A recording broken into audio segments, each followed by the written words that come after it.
Hello, good morning everyone. I hope you all are well and be energetic at your home. Again, all of you are welcome to 11th Physics online class. Myself, Anand Saxena, PGT Physics. So we start next topics of chapter 3, motion in a straight line. Topic speed. The distance traveled by a moving body per unit time is called its speed. यानी कोई भी body पर unit time में जो distance cover करती है वो उस बॉडी की स्पीड कहलाती है, उसे हम उस बॉडी की स्पीड कहते हैं। Speed is a scalar quantity and denoted bye v. So speed is equals to distance upon time. तो speed v is equals to distance x upon time t. Its unit is meter per second and dimension is m0 l1 t minus 1. There are mainly four types of speed. Speed generally चार तरीके की होती है। Number A, uniform speed और constant speed. It is a moving object covers equal distances in equal intervals of time. Then the speed is called uniform speed और constant speed. यानी अगर कोई moving object equal intervals of time में equal distance cover करता है, यानी time interval भी equal है और कवर डिस्टेंस भी इक्वल है, तो हम उस मूविंग ऑब्जेक्ट की स्पीड को यूनिफॉर्म स्पीड और कांस्टेंट स्पीड कहेंगे. जैसे सपोज कीजिए कि कोई कार 15 मिनट में कोई डिस्टेंस कवर करती है. सपोज 15 मिनट में 20 किलोमीटर डिस्टेंस कवर करती है. अगले 15 मिनट में भी वो 20 किलोमीटर डिस्टेंस कवर करती है, यानी सेम टाइम इंटरवल है, सेम कवर डिस्टेंस है. So speed of car is uniform speed और constant speed. Number B, non uniform speed और variable speed. If a moving object covers unequal distances in equal intervals of time or equal distance in unequal intervals of time, then the speed is called non-uniform speed or variable speed. Suppose कीजिए कि कोई moving object है, वो same intervals of time में different distances cover करती है, या फिर same distance unequal time interval में कवर होती है, तो उस मूविंग ऑब्जेक्ट का जो स्पीड होगी, मूविंग ऑब्जेक्ट की जो स्पीड होगी, उसे हम नॉन यूनिफॉर्म स्पीड और वेरिएबल स्पीड बोलेंगे. नेक्स्ट है average speed. The average speed is defined as the total distance traveled per unit time. पर यूनिट टाइम यानी यूनिट टाइम इंटरवल में ऑब्जेक्ट जितनी डिस्टेंस ट्रेवल करता है उसे हम एवरेज स्पीड बोलेंगे. और the total distance travelled divided by the total time taken to cover this distance is called the average speed of the body. या फिर हम एवरेज स्पीड को ऐसे कह सकते हैं कि किसी टाइम इंटरवल में बॉडी ने जो डिस्टेंस कवर की, तो ratio of cover distance and cover time interval is called average speed. Average speed is denoted by v average. So average speed is equals to delta x upon delta t. Here delta x cover distance and delta t cover time interval. So v average is equals to x2 minus x1 upon t2 minus t1. Here x2 final position or x1 initial position. Similarly t2 final time and t1 initial time. Its unit is meter per second. Next, D point, instantaneous speed. The speed of an object at a particular instant during its motion is called its instantaneous speed. जब कोई object moving condition में होता है तब किसी particular instant पर उस moving object की जो वेलोसिटी होती है जो ग्रेटर हो सकती है, स्मॉलर हो सकती है, यानी पर्टिकुलर इंस्टेंट पर उस मूविंग ऑब्जेक्ट की वेलोसिटी को हम इंस्टेंटेनियस स्पीड बोलेंगे. So instantaneous speed v is equals to limit delta t tends to 0 delta x upon delta t. जब टाइम इंटरवल बहुत छोटा होता है then instantaneous speed v is equals to dx upon dt. Its unit is meter per second. Speedometer, the speed of a running car at any instant of time is shown by an instrument called speedometer. यानी एक ऐसा instrument जो किसी car में किसी भी vehicle में लगा होता है और वो किसी पर्टिकुलर टाइम पर हमें स्पीड बता देता है कि उस मूविंग ऑब्जेक्ट की क्या स्पीड है. उस इंस्ट्रूमेंट को हम स्पीडोमीटर बोलते हैं. Odometer, the distance travelled by A car is measured by an instrument is called odometer. Odometer भी एक इंस्ट्रूमेंट है जो नॉर्मली कार और अदर व्हीकल में यूज किया जाता है और उस इंस्ट्रूमेंट की हेल्प से उस व्हीकल ने कितनी डिस्टेंस कवर की ये मेजरमेंट होता है. Next topic, velocity. The displacement travelled by a moving body पर unit time is called velocity. यानी वेलोसिटी एक वेक्टर क्वांटिटी है जबकि स्पीड एक स्केलर क्वांटिटी थी.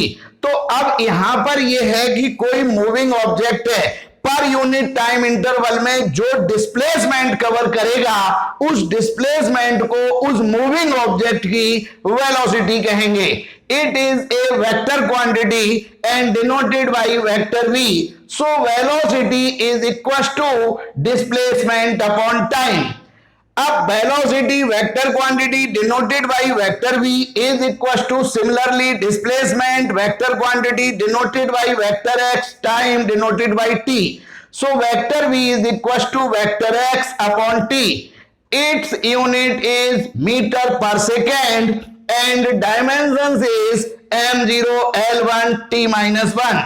The slope of displacement time graph is indicate velocity.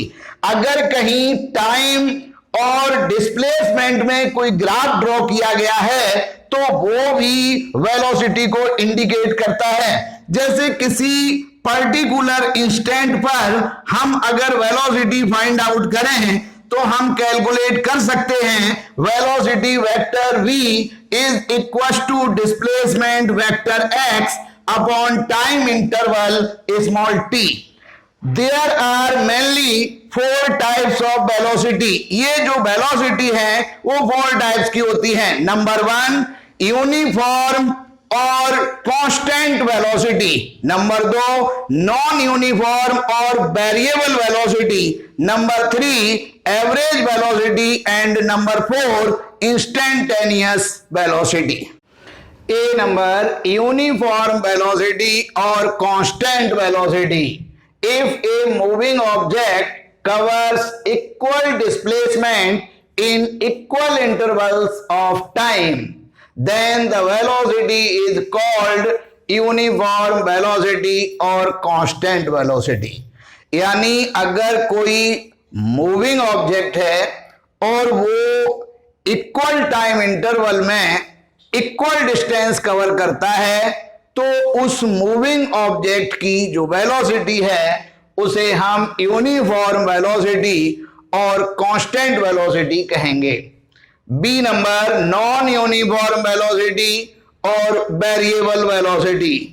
If a moving object covers unequal displacement in equal intervals of time or equal displacement in unequal intervals of time, then the velocity is called non-uniform velocity और variable velocity। किसी moving object की same time interval में cover displacement unequal हो और same displacement cover unequal time interval में हो तो उस ऑब्जेक्ट की वेलोसिटी नॉन यूनिफॉर्म वेलोसिटी और वेरिएबल वेलोसिटी होगी। C number average velocity. The average velocity is defined as the ratio of the total displacement of the object and total time. यानी average velocity means है कि object ने किसी fix time interval में जो distance cover की उसका ratio, यानी cover displacement divided by time interval is called average velocity. It's denoted by V average. So average velocity vector V average is equal to total cover displacement vector delta x divided by total cover time delta t. So vector v average is equals to vector x2 minus vector x1 divided by t2 minus t1.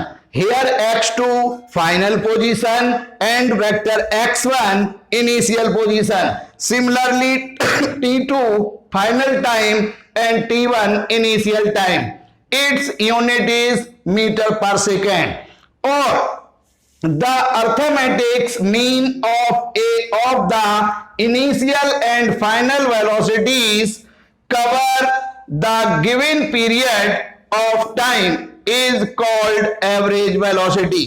मान लीजिए किसी object की initial velocity u है और final velocity v है, then average velocity mean of the initial and final velocity. So v average is equals to u plus v divided by 2. D number instantaneous velocity. The velocity of an object at a particular instant during its motion is called its instantaneous velocity। यानी जब कोई object moving condition में होता है तो किसी particular time interval पर यानी पर्टिकुलर इंस्टेंट पर उस मूविंग ऑब्जेक्ट की जो वेलोसिटी होगी उसे हम इंस्टेंटेनियस वेलोसिटी बोलेंगे। So instantaneous velocity vector v is equal to limit delta t tends to 0 vector delta x upon delta t। delta t tends 0 means time is very less, so instantaneous velocity vector v is equals to vector dx upon dt. Its unit is again meter per second. Some problems related to speed, velocity and motion. Question number 1. What is the nature of distance time graphs for uniform and non-uniform motion of an object? Solution. When the motion is uniform, जब motion uniform होगा, the distance time graph is a straight line having a definite slope। यानी uniform motion में distance time graph एक straight line होगा एक definite slope में। The slope tells is the value of constant velocity of the object. यानी ये slope जो है हमें ये बताता है कि जो वेलोसिटी है वो ऑब्जेक्ट की कांस्टेंट वेलोसिटी है। यानी जिस रेशियो से टाइम इंक्रीज हो रहा है उसी रेशियो से डिस्टेंस इंक्रीज हो रही है। सो वेलोसिटी इज यूनिफॉर्म और constant velocity. When the motion is non uniform the distance time graph is A curved. अगर मोशन नॉन यूनिफॉर्म होगा तब डिस्टेंस टाइम ग्राफ एक कर्व आएगा। Slope varies from point two point. अलग अलग point पर जो स्लोप है वो वेरिएबल होगा। किसी पर्टिकुलर पॉइंट पर अगर हमें स्पीड और वेलोसिटी फाइंड आउट करनी है तो वहां पर एक टेंजेंट लाइन ड्रॉ करेंगे और उस पॉइंट पर distance divided by time is equal to speed और वेलोसिटी। अब वेलोसिटी में डायरेक्शन होगी तो जो टेंजेंशियल लाइन की डायरेक्शन है वही वेलोसिटी की डायरेक्शन होगी। Question number next, what can you say about the motion of an object whose distance time graph is a straight line parallel to the axis.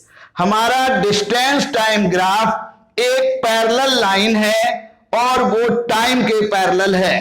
तो हमें ये क्या शो कर रहा है, ये ग्राफ क्या शो कर रहा है? Solution, the distance time graph is a straight line parallel to the time axis. The body is at rest and the distance of an object does not change with time. यानी जब time और distance का graph एक straight line है और वो graph time के parallel है तो वो हमें ये बता रहा है कि बॉडी रेस्ट की कंडीशन में है। यानी देखिए टाइम इंक्रीजिंग ऑर्डर में है लेकिन जो पोजीशन है, जो डिस्टेंस है वो चेंज नहीं हो रही है। तो इसका मतलब है कि हमारी जो बॉडी है, हमारा जो पार्टिकल्स है वो रेस्ट की कंडीशन में है। Next question, what can you से about the motion of an object if its speed time graph is a straight line parallel to the time axis। अभी हमने जो ग्राफ ड्रॉ किया था वो डिस्टेंस टाइम में था, लेकिन अब वापस वही ग्राफ पैरेलल है, स्ट्रेट लाइन है, टाइम के पैरेलल है, लेकिन अब ग्राफ स्पीड और टाइम में शो किया गया है। तो ये ग्राफ जो है क्या शो करता है? Solution, the speed time graph is a straight line parallel to the time axis. The object is moving uniform. इससे ये पता चल रहा है कि हमारा जो ऑब्जेक्ट है वो यूनिफॉर्म मोशन कर रहा है क्योंकि टाइम के साथ साथ स्पीड इंक्रीज और डिक्रीज नहीं हो रही है। इसका मतलब है मोशन इज यूनिफॉर्म।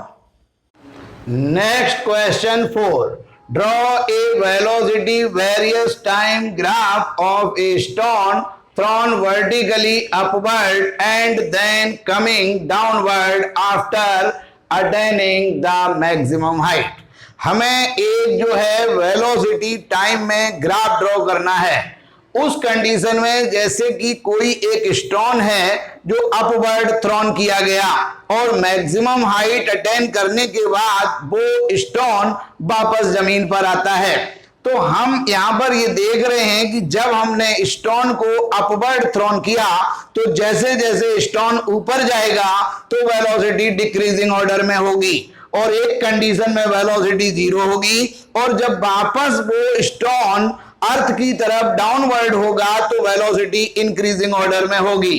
तो वेलोसिटी टाइम ग्राफ हमने ड्रॉ किया तो initially velocity with respect to time decrease होगी और मैक्सिमम हाइट पहुंचने पर जो वेलोसिटी है वो 0 होगी। यानी ये जो ग्राफ है वो एक्स एक्सिस को टच कर रहा है और उसके बाद जब वो स्टोन डाउनवर्ड होगा तो वेलोसिटी इंक्रीजिंग ऑर्डर में जाएगी। Question number 5, what is the quantity which is measured by the area occupied below the velocity time graph? Area occupied below the velocity time graph of an object gives the magnitude of displacement or the distance covered during the given time interval. The slope tells us the value of constant acceleration of the body. यहां पर हमारा जो time और velocity में graph है, with respect to time ये velocity increasing order में जा रही है, तो ये ग्राफ हमारे एक्सीलरेशन को शो कर रहा है। थैंक्स।